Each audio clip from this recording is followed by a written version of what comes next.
नमस्कार दोस्तों, स्वागत है आपका अवेकन योगी टाइमलेस टेल्स पर। आज की कहानी रामायण से जुड़ी हुई है। जैसा कि आप सब लोग जानते हैं, रामायण एक पवित्र ग्रंथ है जो भारत के संस्कृति की पहचान है। रामायण में बताए गए हर एक किरदार प्रभावशाली हैं। हर एक किरदार से जुड़ी कहानी हम सबको प्रेरित करती है और सीख देती है। रामायण के हर किरदार की तरह कुंभकर्ण की कहानी भी काफ़ी रोचक और मज़ेदार भी है। कुंभकर्ण अपनी भूख और निंद्रा के लिए काफ़ी प्रसिद्ध था। राक्षस कुल का होने के बावजूद वह 6 महीने सोता और 6 महीने जागता था।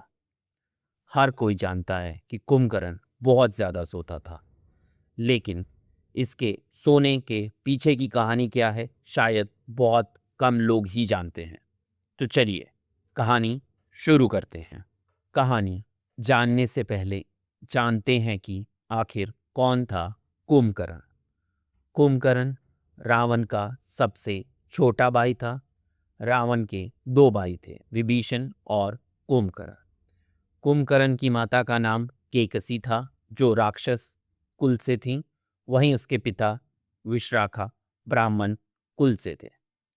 यही कारण था कि रावण और उसके भाइयों में राक्षस कुल के होने के बावजूद ब्राह्मण के गुण भी थे। कुंभकर्ण बहुत ही विशालकाय शरीर वाला, बुद्धिमान और ताकतवर राक्षस था। इसकी ताकत के सामने तो भगवान इंद्र भी डरते थे। कुंभकर्ण को हमेशा से ही खाने का बहुत शौक था। विशालकाय शरीर होने के कारण वह एक बार में हजारों लाखों लोगों का खाना खा जाता था।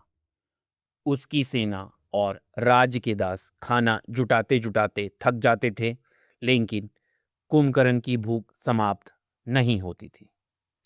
कुंभकर्ण ने सोचा कि यदि भगवान ब्रह्मा की तपस्या करें और उनसे वरदान में स्वर्ग का सिंहासन मांग ले, तो जीवन भर उसे पेट भर के खाना खाने को मिलेगा।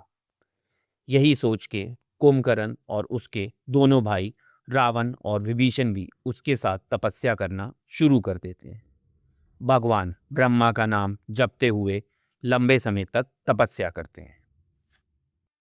इधर भगवान इंद्र को भी डर था कि कहीं भगवान ब्रह्मा इनसे प्रसन्न होकर वरदान मांगने को ना कहें, और यदि उन्होंने ऐसा किया तो निश्चिंत ही कुंभकर्ण स्वर्ग का सिंहासन मांग लेगा।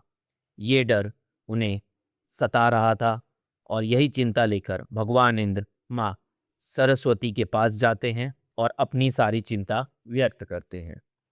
उधर भगवान ब्रह्मा कुंभकर्ण की तपस्या से प्रसन्न हो चुके थे, और फिर वह उन तीनों को दर्शन देते हैं।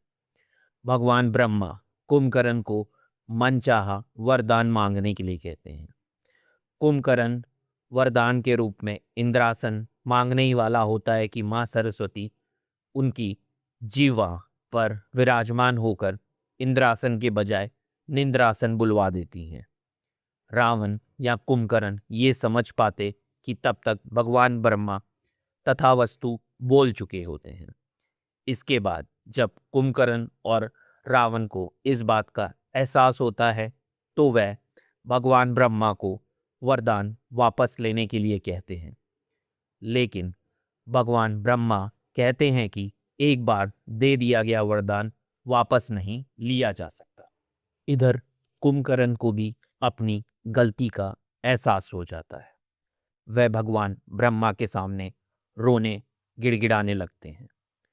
तब भगवान ब्रह्मा कहते हैं कि मैं वरदान तो वापस नहीं ले सकता, लेकिन इस वरदान के प्रभाव को कम जरूर कर सकता हूँ। हमेशा निंद्रा में रहने की बजाय अब तुम 6 महीने जागोगे और 6 महीने निंद्रा में रहोगे। जिसके बाद से कुंभकर्ण 6 महीने तक नींद में रहता था, और फिर 6 महीने जागने के बाद पेट भरकर खाना खाता था। यही कहानी थी कुंभकर्ण की निंद्रा की। अगर आपको ये वीडियो पसंद आया हो तो लाइक करें, शेयर करें और हमारे साथ जुड़े रहें।